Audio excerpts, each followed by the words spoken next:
Il y a 30 ans, Est-ce que tu as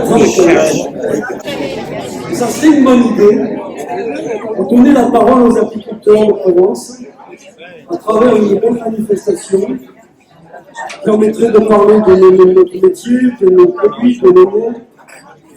Et on a essayé de mettre en place cette fête du miel.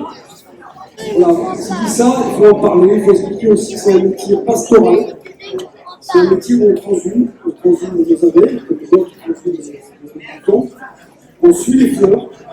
Et toutes ces choses-là qui sont assez mal connues, il faut savoir en parler, il faut savoir les expliquer.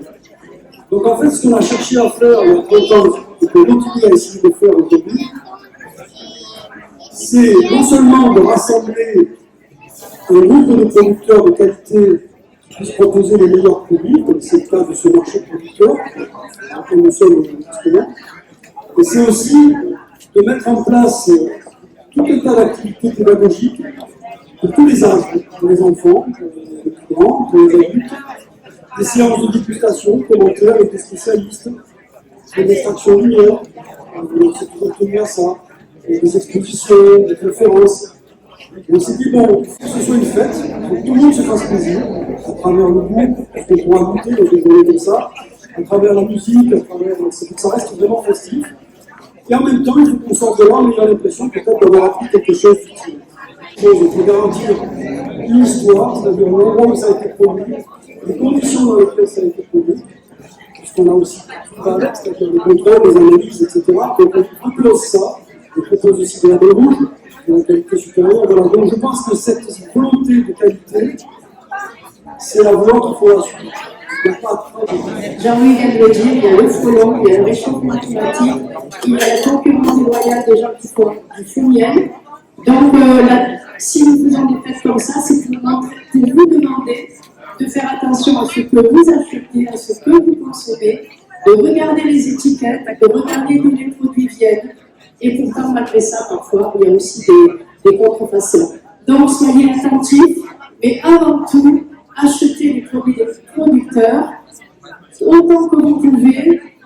Vous allez voir que ça rentrera dans vos budgets parce que vous aurez une consommation différente. Alors, quelque part, lorsqu'on s'adresse aux agriculteurs, on prend conscience de la complexité du monde dans lequel on vit, de l'interdépendance aussi. C'est-à-dire que les abeilles, c'est aussi un élément qui nous permet de voir que nous sommes tous dépendants les uns les autres. C'est une chaîne, les abeilles dépendent des fleurs, nous dépendons des abeilles, la pollinisation, tout se tient. Et dès l'instant où on vient de dérégler un des éléments, eh bien tout se casse la gueule.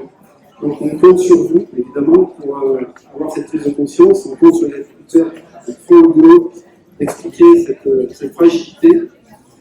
C'est aussi une prise de conscience de l'humilité qu'on doit avoir, nous, espèces humaines, qui font partie d'un tout. Nous sommes qu'un élément.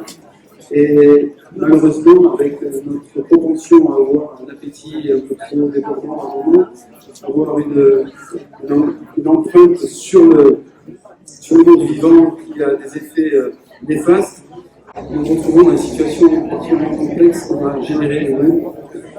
Et c'est aussi le message qu'il faut faire passer aujourd'hui, pas que, c'est que nous dépendons tous les uns des autres.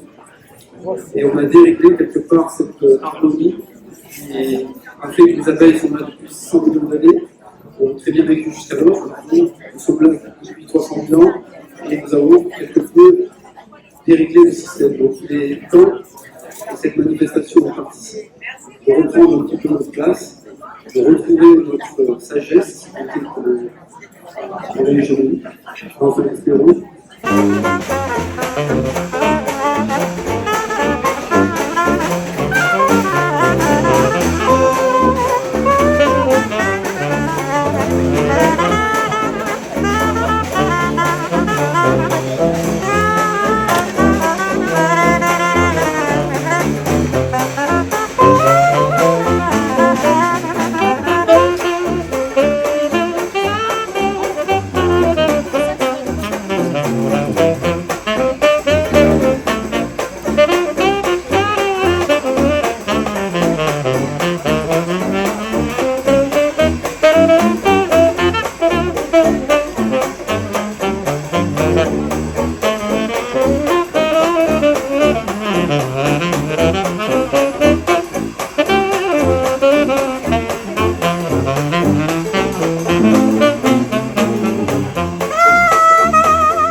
Le menu aujourd'hui, végétarien, pour la journée du miel, et le miel est rentré dans beaucoup de préparations. Donc si je vous énumère la composition, d'abord une grecque de légumes qui a été donc parfumée avec un miel, ensuite pour contrebalancer un petit peu l'acidité et réduction de la sauce montée à l'huile d'olive. Une petite salade et tofu émulsionné à l'huile d'olive et parfumé à la coriandre. Ensuite, on va avoir la préparation chaude. C'est un curry de légumes avec un chutney. Là aussi, évidemment, le chutney avec une proportion de miel assez importante, puisqu'après on va déglacer avec du vinaigre, et puis de galettes de céréales. Le dessert, c'est une brioche qui va être donc parfumée avec un sirop au miel et jus d'orange, et puis la crème, une crème pâtissière montée au beurre.